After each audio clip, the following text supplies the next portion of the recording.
시편 40편 다윗의 시 인도자를 따라 부르는 노래.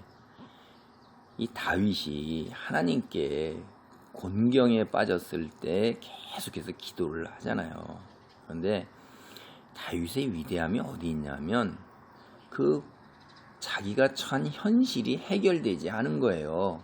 그런데 하나님께서 그거를 해결해 주실 것을 믿는 데에 다윗의 위대함이 있다고 오늘 여기 본문을 보면 역시 또 우리가 확인할 수가 있어요.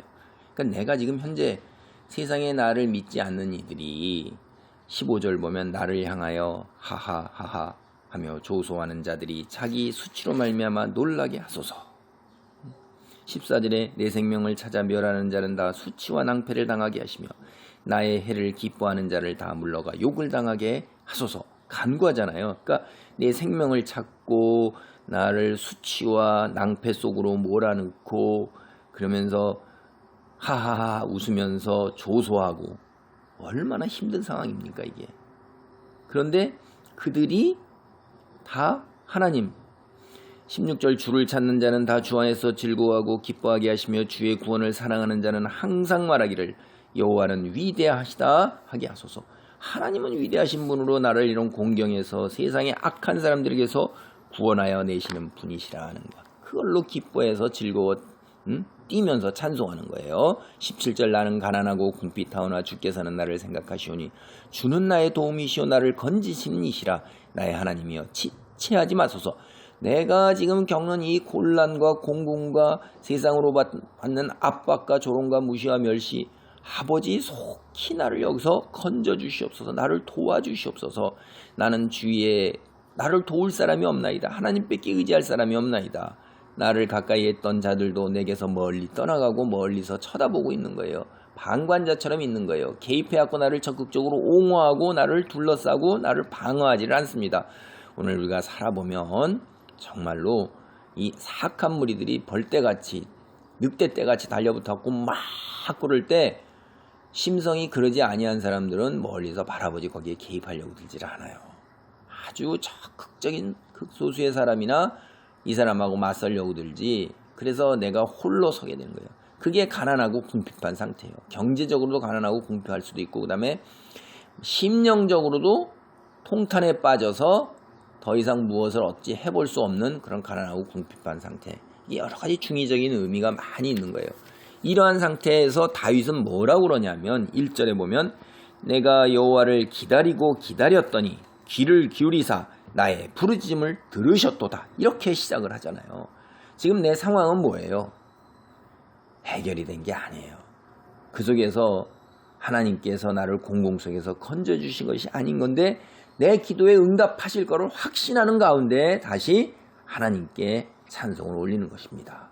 보십시오. 2절에도 나를 기가 막힐 웅덩이와 수렁에서 끌어올리시고 내 발을 반석 위에 두사 내 걸음을 견고하게 하셨도다. 이루어진 거예요. 기가 막힐 웅덩이라는 게 얼마나 정말 말로 표현 못하고 심정이 얼마나 정말 통탄할 일입니까? 그런데 나를 하나님 형통하게 더 이상 웅덩이와 수렁이에 빠지지 않는 반석과 같은 환경으로 바꿔놓으신 거예요. 이 반석은 변함없이 흔들리지 않는 그 하나님의 놀라운 구원을 신약에서도 상징해서 베드로 반석이라는 의미잖아요. 그러니까 또 반석을 치니 그 반석에서 하나님의 생명수가 솟아나온 것이 구약 성경에서도 나오고 있어서 성경에서 문맥에 따라서 이 반석이라는 것은 하나님의 놀라운 능력과 우리를 구원하시는 하나님의 놀라운 자비 흔들림 없는 일관된 그런 것들을 상징적으로 비유하고 있습니다. 그래서 우리가 새 노래 곧 우리 하나님께 올릴 찬송을 내 입에 두셨으니 많은 사람이 보고 두려워하여 여호와를 의지하리로다. 여호와를 의지하고 교만한 자와 거짓에 치우치지 않는 자를 돌아보지 않는 자들은 복이 있도다. 응?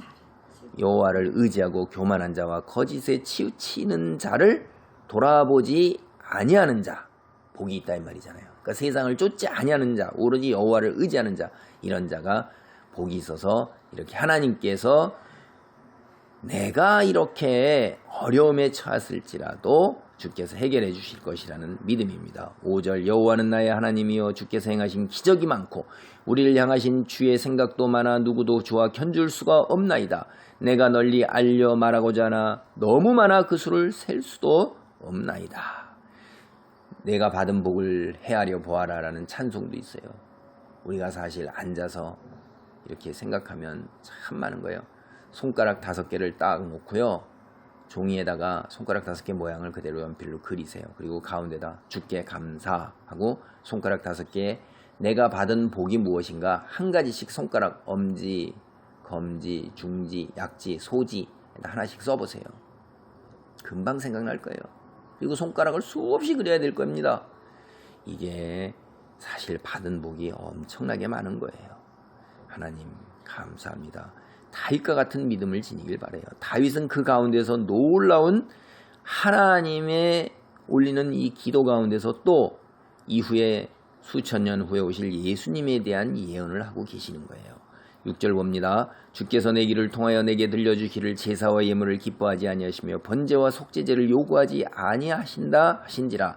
그때 내가 말하기를 내가 왔나이다. 나를 가리켜 기록한 것이 두루마리 책에 있나이다. 나의 하나님이여 내가 주의 뜻 행하기를 즐기오니 주의 법이 나의 심중에 있나이다 하였나이다. 7절 보세요. 그때 내가 말하기를 내가 왔나이다. 나를 가리켜 기록한 것. 이건 무슨 말이죠? 다윗 7절 보면 다윗이 그때 다윗 내가 말하기를 다윗 내가 왔나이다. 다윗 나를 가리켜 기록한 것이 두루마리 책 성경책에 있나이다. 말이 안 되죠. 그런 거예요. 이게 하나님께서는 뭔 걸 하냐면 다윗이 정말 큰 은혜를 받은 거예요. 히브리서 10장을 보면 히브리서 10장에 보면 10장 6절 7절입니다. 번제와 속죄제는 기뻐하지 아니하시나니 이에 내가 말하기를 하나님이여 보시옵소서 두루마리 책에 나를 가리켜 기록된 것과 같이 하나님의 뜻을 행하러 왔나이다 하셨느니라. 예수님이시잖아요. 예수님. 예수님을 가리키시잖아요. 그래서 히브리서 10장 6절 7절에 나오는 이것이 결국 예수님을 가리켰다라는 말을 하는 거예요.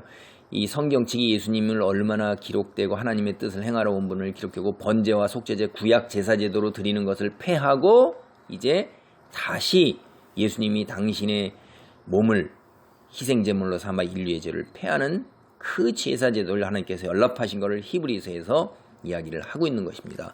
그 이야기가 이미 벌써 시편의 다윗이 예언을 하고 있는 거예요. 자기가 성령에 충만하여 그 본 것을 그 이야기가 바로 이것입니다. 그리고 우리는 여기에 중의적인 거 하나를 더 알 수가 있어요.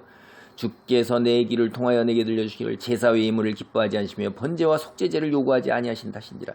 이미 이스라엘 민족을 위하여 이런 제사 제도를 세웠지만은 그것은 하나님께서 그림자고 모형일 뿐이고 사실 그거를 그렇게 기뻐하지 않은 거예요. 인간이 살 길을 마련해 주신 거예요.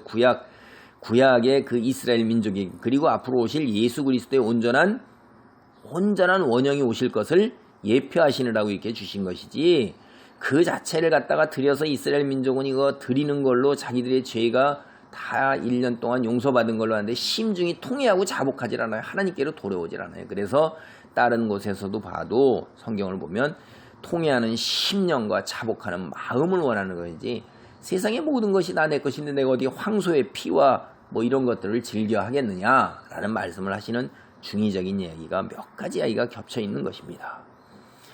우리 다윗의 믿음, 내가 지금 힘든 상황에서 어려움 속에서 공공 속에 있더라도 이와 같은 나의 부르짖음을 들으셨도다 라는 다윗과 같은 큰 믿음의 사람이 되기를 간절히 바랍니다. 아멘.